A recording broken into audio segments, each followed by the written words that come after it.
वक्त की भी अपनी एक जुबान होती है और सुंदरपुर की घड़ियों में वो जुबान अब खामोश हो चुकी थी। पूस की वो रात किसी आम रात जैसी नहीं थी। वो एक बद्दुआ थी जो सदियों पहले किसी ने इस जमीन को दी थी।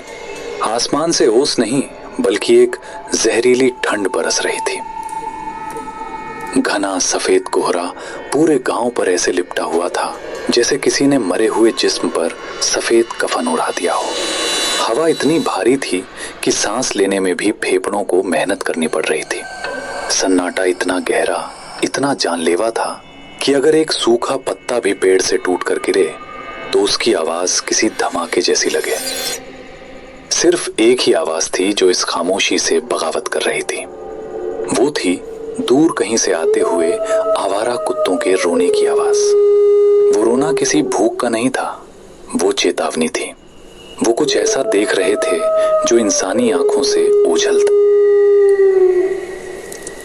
गांव के बस स्टैंड के पास जो वीरान पड़ा था, एक टीन की छत वाली छोटी सी दुकान थी। दुकान के बाहर एक अलाव जल रहा था।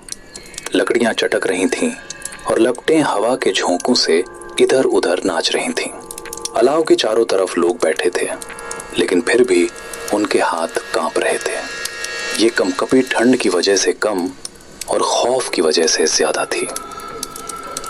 काका, क्या आपको लगता है लखा जिंदा होगा? जिंदा?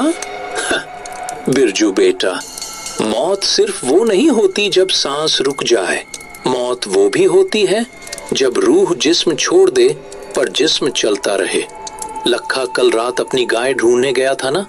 मैंने कहा था, लखा अगर तू उस सरहद के पार गया तो वापस सिर्फ तेरा नाम आएगा, तू नहीं। अब शकुन, देखो आग भी चाय नहीं पी रही आज। काका, आपको पता है ना आज क्या है? आज अमावस है। मेरी दादी कहती थी कि जब चांद आसमान से गायब होता है तो सिंगा हवेली की मालकिन, वो नर्तकी चंद्रमुखी, अपनी नींद से जागती है। आज की रात हवा का रुख हवेली से गांव की तरफ होता है। सुना है आज भी वो अपनी टूटी हुई पायल पहनती है। अरे बस करो दीनू भाई, क्यों डरा रहे हो? हम सब जानते हैं वहां क्या होता है, लेकिन वो हवेली अब खंडहर है। वहां कोई नहीं रहता, सिर्फ चमगादड़ और सांप है वहां। सांप? रघु, सांप सिर्फ काटते हैं, जान लेते हैं, लेकिन वो हवेली, वो जान नहीं लेती, वो यादों को पी जाती है। तुम्हें याद नहीं, 10 साल पहले वो इंस्पेक्टर आया था, कहता था मैं भूतों को गिरफ्तार करूंगा। अगली सुबह वो इंस्पेक्टर हवेली के आंगन में बैठकर हवा में सितार बजा रहा था। पागल हो गया था वो। आज भी पागल खाने में दीवारें खुरचता है। तभी एक आवाज ने सबका ध्यान खींचा। दूर से आती हुई किसी गाड़ी के इंजन की आवाज, और फिर एक अजीब सा हॉर्न। कोहरे की दीवार को चीरती हुई 2 पीली हेडलाइट्स उनकी तरफ बढ़। शानदार online action game war thunder आपके उबाऊ सप्ताह के दिनों को खत्म करने के लिए तैयार है। प्रसिद्ध जापानी बैटलशिप यामातो मैदान में आ रहा है। आसमान में एक सच्चा हॉलीवुड स्टाइल निंजा, अमेरिकी कोमांचे हेलीकॉप्टर तेज, चुपके से काम करने वाला और घातक है। जमीन पर क्या हो रहा है? बहुत सारा भारी कवच, नए चमचमाते टैंक युद्ध में उतर रहे हैं। अपनी पसंदीदा युद्ध मशीन चुने और सीधे कयामत में गोता लगाएं। यहाँ कोई स्क्रिप्ट नहीं है, सिर्फ आप, आपका वाहन और युद्ध की कयामत है। पीसी, प्ले स्टेशन या एक्सबॉक्स पर मुफ्त में वॉर थंडर डाउनलोड करें और अपने दुश्मनों को कुचल दें। इतनी रात को कौन पागल है जो अमावस की रात सुंदरपुर आ रहा है? वो एक खटारा ऑटो रिक्शा था जो शहर के रेलवे स्टेशन से आ रहा था। रास्ता उबड़ खाबड़ था और हर गड्ढे पर ऑटो ऐसे उछलता था जैसे उसके पुर्जे बिखर जाएंगे। ऑटो के अंदर 2 नौजवान बैठे थे, विक्रम और सुमित। दोनों की उम्र करीब 28-30 साल रही होगी। शहर के महंगे कपड़े पहने थे जो इस देहाती माहौल में अजीब लग रहे थे। विक्रम खिड़की से बाहर देख रहा था। बाहर सिवाय अंधेरे और कोहरे के कुछ नहीं था।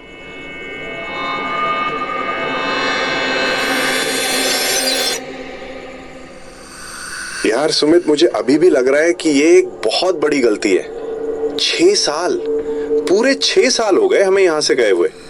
तेरा वो बैक टू रूट्स वाला भाषण सुनने में अच्छा था, लेकिन हकीकत देख रहा है, यहां सड़क तक नहीं है, नेटवर्क भी गायब है। अगर हमें कुछ हो गया तो एम्बुलेंस भी सुबह तक नहीं पहुंचेगी। अरे विक्की भाई, तू हमेशा नेगेटिव ही सोचता है। देख, शहर के शोर से कितना सुकून है यहाँ। और फिर पापा की आखिरी इच्छा थी कि हवेली, मतलब हमारा वो पुराना पुश्तैनी घर, एक बार रिपेयर हो जाए। हम उसे बेचने ही तो आए हैं, बस 1-2 दिन की बात है। और वैसे भी मुझे बचपन में ये गांव बहुत पसंद था। याद है, हम वो पीछे वाले बगीचे में क्रिकेट खेलते थे। हाँ याद है, और मुझे ये भी याद है कि शाम के 6 बजते ही दादी हमें घर के अंदर खींच लेती थी, कहती थी हवा बदल गई है। तभी ऑटो वाले ने अचानक ब्रेक मारा। ऑटो एक झटके के साथ रुका। विक्रम का सिर रोड से टकराते टकराते बचा। अरे भाई देख के चलाओ, क्या हुआ, गाड़ी क्यों रोक दी? साहब माफ करना, लेकिन मेरा ऑटो इससे आगे नहीं जाएगा। विक्रम ने सुमित की तरफ देखा। सुमित के चेहरे पर भी थोड़ी घबराहट आ गई थी। ऑटो वाले ने उनका सामान, 2 बैग, जल्दी जल्दी सड़क पर उतारा। वो सामने देखिए, कोहरे के बीच वो सिंगा हवेली है। आज की रात उस रास्ते से गुजरना मतलब अपनी मौत को दावत देना है। पैसे आप आधे दे देना, पर मैं आगे नहीं जाऊंगा। क्या? अभी तो गांव का मोड़ आया है। हमारा घर तो वो पीपल के पेड़ के उस पार है। यहाँ बीच जंगल में कैसे उतरेंगे हम? एक सलाह मानिए साहब, अगर रास्ते में कोई आवाज आए, कोई आपको नाम से पुकारे या कोई सुरीला गाना सुनाई दे तो रुकना मत, बस चलते रहना, पीछे मुड़कर मत देखना। इससे पहले कि विक्रम कुछ और पूछता, ऑटो वाले ने किक मारी। ऑटो घर घर आया और फिर इतनी तेजी से यूटर्न लेकर भागा जैसे उसके पीछे कोई शैतान पड़ा हो। धूल और धुएं के गुबार में विक्रम और सुमित अकेले रह गए।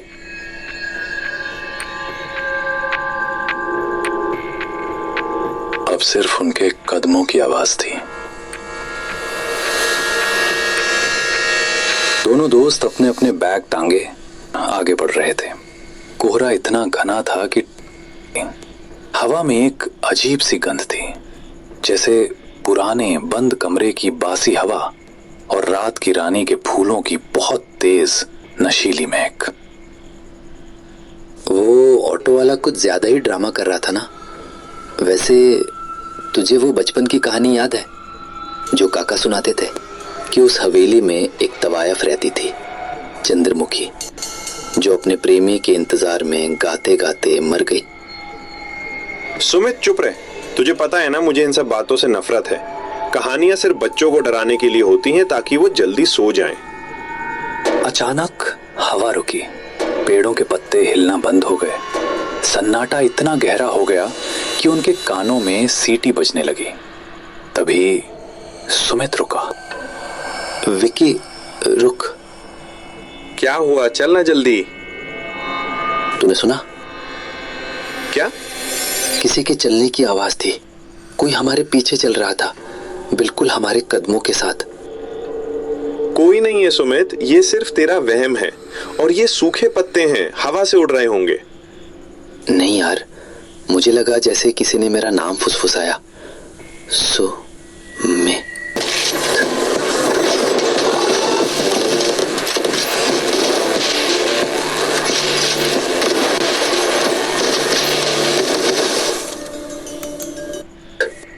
बस अब एक शब्द और नहीं। तूने हॉरर फिल्में ज्यादा देख ली हैं। देख, सामने गेट दिख रहा है, हम घर पहुंच गए। सामने अंधेरे में लिपटा हुआ उनका पुश्तैनी घर खड़ा था।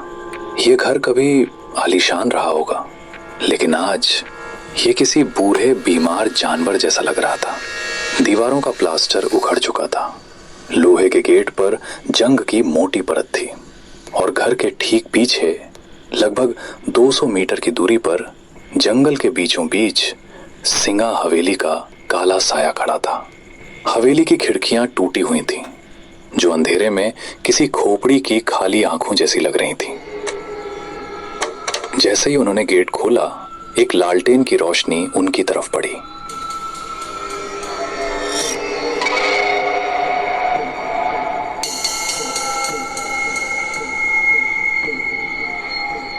सामने उनका पुश्तैनी घर अंधेरे में किसी सोए हुए दैत्य की तरह खड़ा था। बरामदे में एक लालटेन टंगी थी जिसकी लौ हवा से जूझ रही थी। उसकी मध्यम रोशनी में एक साया हिला। कौन कौन है वहां? मेरे पास लाठी है, चले जाओ यहां से। काका शांत हो जाइए, मैं हूँ विक्रम और ये सुमित है। छोटी मालिक, विक्रम बेटा, हे भगवान। हरिया काका, जो विक्रम को बचपन में अपने कंधों पर घुमाया करते थे, आज उन्हें पहचान नहीं पाए। उनकी उम्र 60 के पार थी, लेकिन आज रात वो 80 साल के लग रहे थे। चेहरे पर झुर्रियां गहरी थीं और आंखों में ऐसा डर था जो सिर्फ मौत को करीब से देखने पर आता है। तुम लोग इतनी रात को? मैंने खत में साफ साफ लिखा था, सूरज ढलने से पहले आ जाना। तुम लोगों को अंदाजा भी है कि तुम किस वक्त इस घर की दहलीज पर खड़े हो? अरे काका रिलैक्स कीजिए, ट्रेन लेट थी, फिर ऑटो वाले ने नखरे किए, अब हम आ गए हैं ना। चलिए अंदर चलिए, बाहर बहुत ठंड है। ठंड नहीं है सुमित, ये उसकी सांसें हैं। जल्दी जल्दी अंदर चलो और खबरदार पीछे मुड़कर मत देखना, चाहे कोई भी आवाज आए।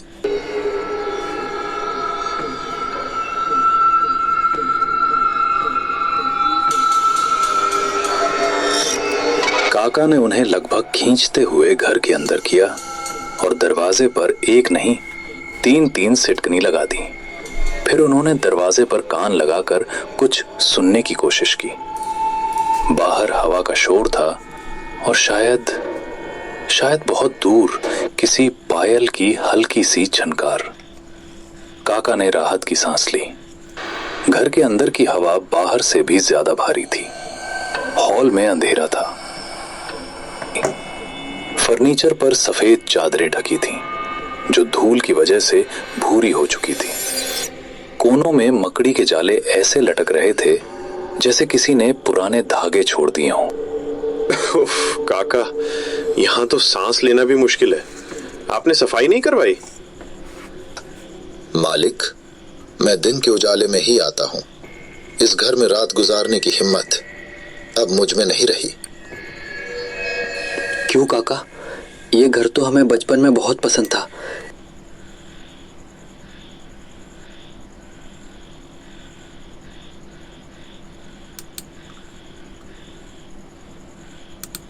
दरवाजे पर कान लगाकर कुछ सुनने की कोशिश की। बाहर हवा का शोर था और शायद बहुत दूर किसी पायल की हल्की सी झनकार। काका ने राहत की सांस ली। घर के अंदर की हवा बाहर से भी ज्यादा भारी थी। हॉल में अंधेरा था।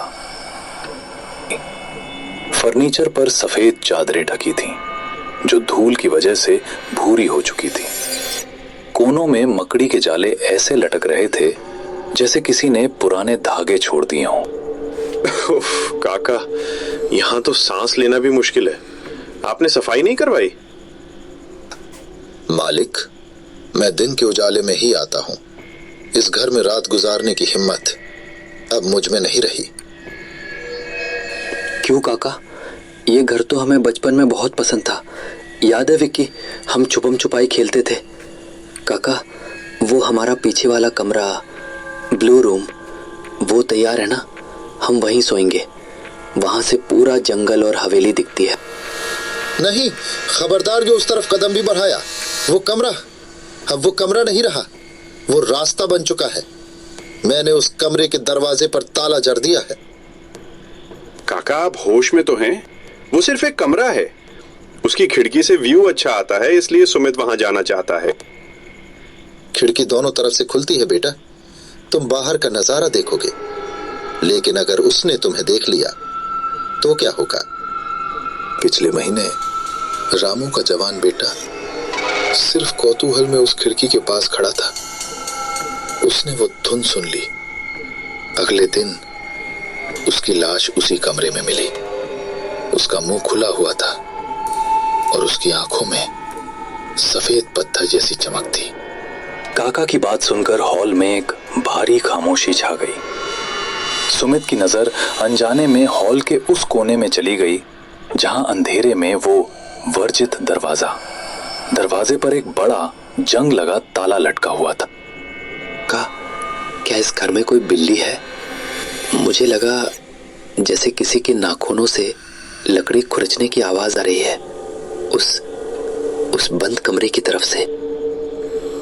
विक्रम, तूने काका की बातें दिल पे ले ली हैं। ये पुराना घर है, लकड़ियां चटकती हैं, चूहे होंगे। खाना खा और सो जा। सुबह होते ही हम इंजीनियर को बुलाकर काम शुरू करेंगे और शाम तक वापस शहर निकल जाएंगे। हाँ बेटा, सो जाओ। मैंने तुम दोनों का बिस्तर यहीं हॉल में लगाया है। मैं बरामदे वाले कमरे में सोऊंगा। और सुनो, अगर रात को प्यास लगे तो मटका यहीं पास में रखा है। उस तरफ मत जाना। चाहे कोई रोए चाहे कोई गाए, हिलना मत। विक्रम, सुमित प्लीज सो जा, अब सुबह बात करेंगे।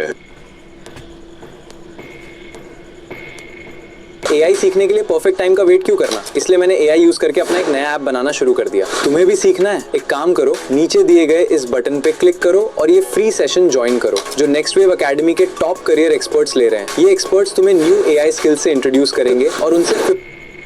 रात गहरी हो चुकी थी। विक्रम अपनी थकान की वजह से तुरंत सो गया। उसकी खर्राटों की हल्की आवाज हॉल में गूंज रही थी। लेकिन सुमित अपनी रजाई में लेटा छत को घूर रहा था। उसकी आंखों में नींद का नामो निशान नहीं था। उसे एक अजीब सी बेचैनी हो रही थी, जैसे उसके शरीर के अंदर चींटियां रेंग रही हों। वो बार बार करवट बदल रहा था। उसकी नजरें न चाहते हुए भी अंधेरे में उस ताले वाले दरवाजे पर जाकर टिक जाती थीं। तभी हवा का रुख बदला। वो आवाज, वो धुन शुरू हो गई। पहले बहुत धीमी, जैसे कोई कान में फुसफुसा रहा हो, फिर थोड़ी तेज। ये कोई साधारण संगीत नहीं था। सुमित, इतने साल कहाँ थे तुम? मेरी धुन अधूरी है। आओ, इसे पूरा कर दो। नहीं, ये वहम है। विक्रम उठो। सुमित ने हाथ हिलाने की कोशिश की, लेकिन उसका हाथ जम गया था। उसे लगा जैसे उसका शरीर अब उसका नहीं रहा। उसकी उंगलियां अपने आप रजाई हटाने लगीं। उसके पैर उसकी मर्जी के खिलाफ जमीन पर उतर गए। सुमित बिस्तर से खड़ा हो गया। उसकी चाल अब इंसानों वाली नहीं थी।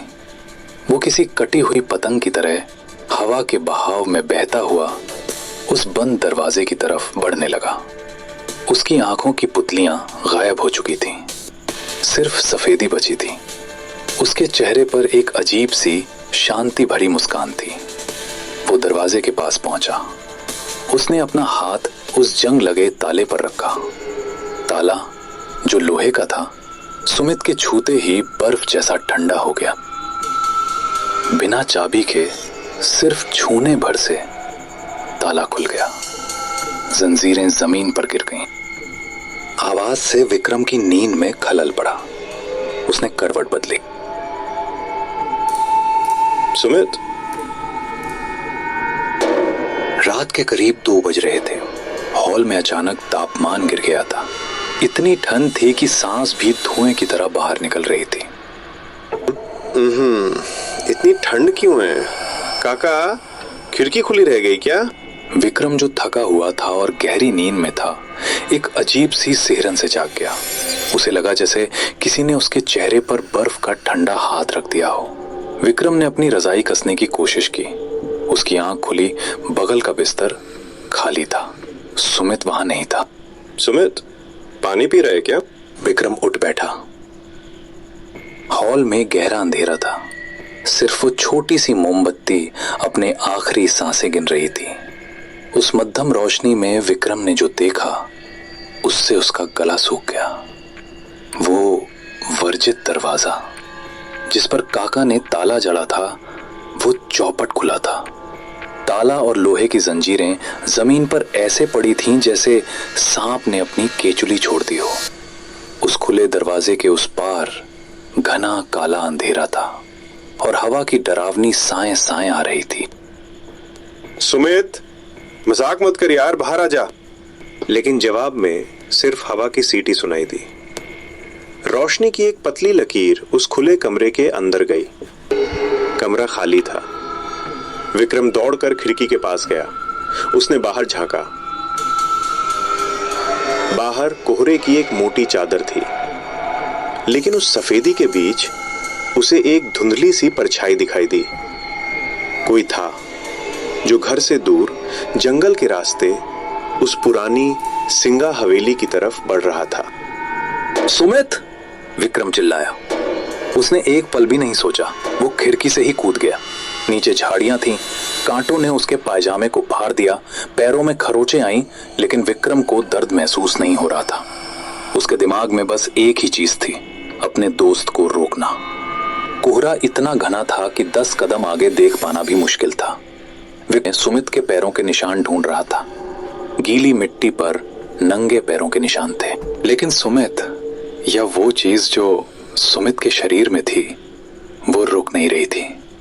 सुमित की चाल अजीब थी। वो चल नहीं रहा था, वो जैसे हवा में तैर रहा था। उसके हाथ शरीर के बगल में बेजान लटके थे और सिर एक तरफ झुका हुआ था। जंगल विक्रम को रोकने की कोशिश कर रहा था। विक्रम का दिल जोर जोर से धड़क रहा था। तभी उसकी टॉर्च की रोशनी सामने पड़ी। विक्रम सिंगा हवेली के मुख्य द्वार के पास पहुंच चुका था। हवेली का गेट लोहे का बना था। सुमित गेट के ठीक सामने खड़ा था। उसका चेहरा गेट की तरफ था, विक्रम की तरफ पीठ। सुमित, रुक जा भाई, वहां आगे खाई है, गिर जाएगा।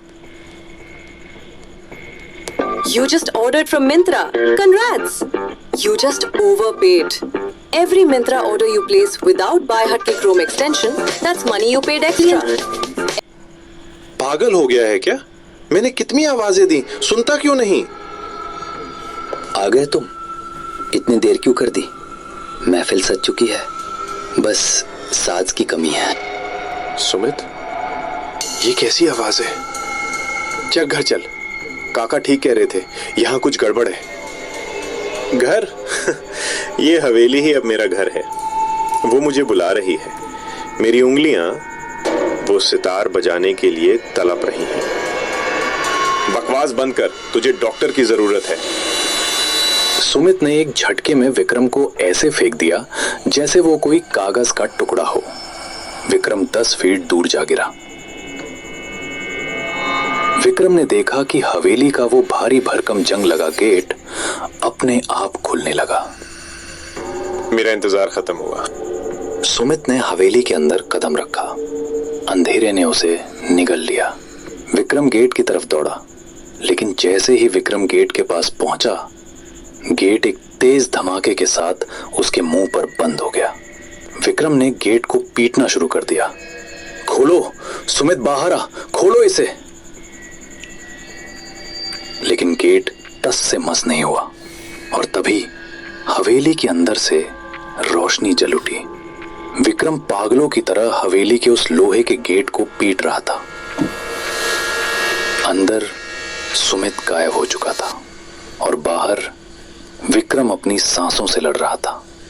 हवेली के अंदर से अब वो धुंध इतनी तेज हो चुकी थी कि जमीन भी कांप रही। सुमित, बाहर आ।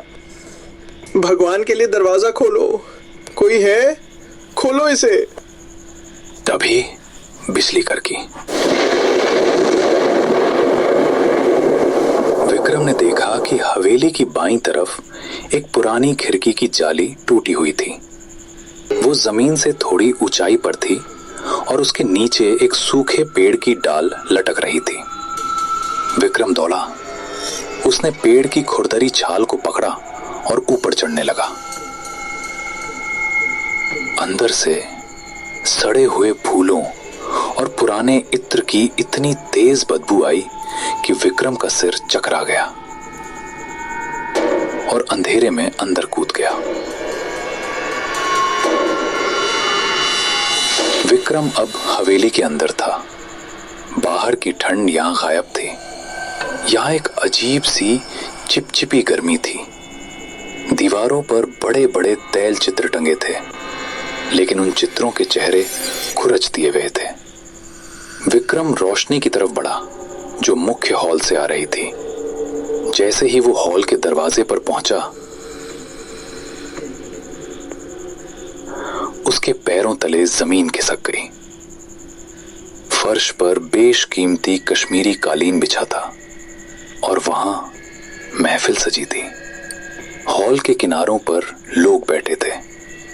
वो बिल्कुल शांत थे। उनमें से एक को विक्रम ने पहचान लिया। वो रघु था, गांव का वो लड़का जो पिछले हफ्ते गायब हुआ था। रघु, तुम यहाँ हो? चलो भागो यहाँ से। रघु का चेहरा इंसान का नहीं था। उसकी त्वचा स्लेटी रंग की हो चुकी थी। उसकी आंखें पथरा गई थीं। वो पत्थर की मूर्ति बन चुका था। विक्रम दौड़कर रघु के पास गया। विक्रम ने पीछे देखा। बाकी लोग भी, सब के सब पत्थर बन चुके थे। ये वो बदकिस्मत लोग थे जिन्होंने वो धुन सुनी थी। हवेली ने उन्हें मारा नहीं था, उन्हें अपना दर्शक बना लिया था, हमेशा के लिए। तभी विक्रम की नजर हॉल के बीचों बीच गई। वहां हवा में जमीन से 5 फीट ऊपर एक लाल रंग का सितार तैर रहा था। उस सितार के तार अपने आप हिल रहे थे। कोई अदृश्य उंगलियां उसे बजा रही थी। और उस सितार के ठीक नीचे सुमित खड़ा था। सुमित का शरीर हवा में थोड़ा ऊपर उठ रहा था। उसका हाथ धीरे धीरे उस सितार की तरफ बढ़ रहा था। जैसे ही वो उसे छुएगा, उसका भी वही हाल होगा जो रघु का हुआ। कितने सुंदर है ये। मेरे हाथ इसे छूना चाहते हैं। सुमित, नहीं, पीछे हट। वो साज नहीं, वो मौत है। विक्रम सुमित की तरफ दौड़ा, लेकिन जैसे ही उसने हॉल के बीच वाले हिस्से में कदम रखा, एक अदृश्य दीवार ने उसे टक्कर मारी। विक्रम गिर पड़ा। हवा में एक गूंजती हुई क्रोधित औरत की आवाज आई। खामोश। मेरी महफिल में शोर मचाने की जरूरत कैसे हुई? ये मेरा नया साजिंदा है। बरसों पहले उन्होंने मेरे हाथ काट दिए थे ताकि मैं बजा न सकूं। कहा था तेरी कला सिर्फ हमारे लिए है। जब उन्होंने मुझे मारा तो मैंने कसम खाई थी, अब मैं खुद नहीं बजाती, मैं दूसरों के हाथों से बजाती हूँ। और जब वो बजाकर थक जाते हैं तो मैं उन्हें अपनी कला बना लेती हूँ, पत्थर की मूरत। नहीं, मैं सुमित को पत्थर नहीं बनने दूंगा। मुझे इस आवाज को रोकना होगा। मुझे इस साज को तोड़ना होगा। विक्रम ने इधर उधर देखा। हॉल की छत बहुत ऊंची थी और ठीक उस तैरते हुए सितार के ऊपर एक विशाल लोहे का झूमर लटक रहा था। उसकी रस्सी पुरानी थी और दीवार के कोने में एक खूंटी से बंधी थी। वक्त बहुत कम था। सुमित, मैं तुझे कुछ नहीं होने दूंगा। विक्रम ने इधर उधर देखा। हॉल की छत बहुत ऊंची थी और ठीक उस तैरते हुए सितार के ऊपर एक विशाल लोहे का झूमर लटक रहा था। उसकी रस्सी पुरानी थी और दीवार के कोने में एक खूंटी से बंधी थी। वक्त बहुत कम था। विक्रम ने पास पड़ी एक पीतल की भारी मूर्ति उठाई।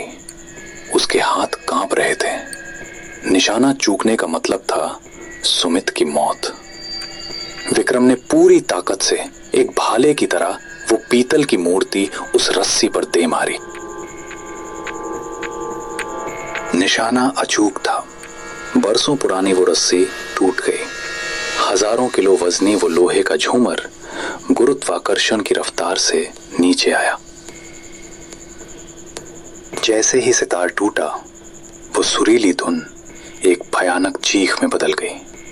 हॉल में तूफान आ गया। वो अदृश्य साया जो अब तक हावी था धुएं की तरह बिखरने लगा। मेरा साज, मेरा इंतजार नहीं।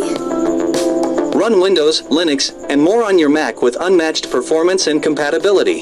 Download, manage. हवेली कांपने लगी, छत से धूल और पत्थर गिरने लगे। सुमित जो हवा में था एक बेजान कठपुतली की तरह जमीन पर गिर पड़ा। सुमित उठ भाई, भागना होगा, ये जगह गिर रही है। सुमित बेहोश था। उसको होश आया और वो हवेली से बाहर की ओर भागे।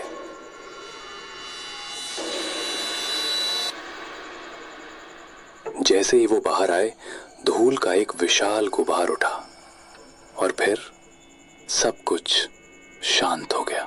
विक्रम और सुमित वहां से भागते हुए जंगल से घर की तरफ भागे।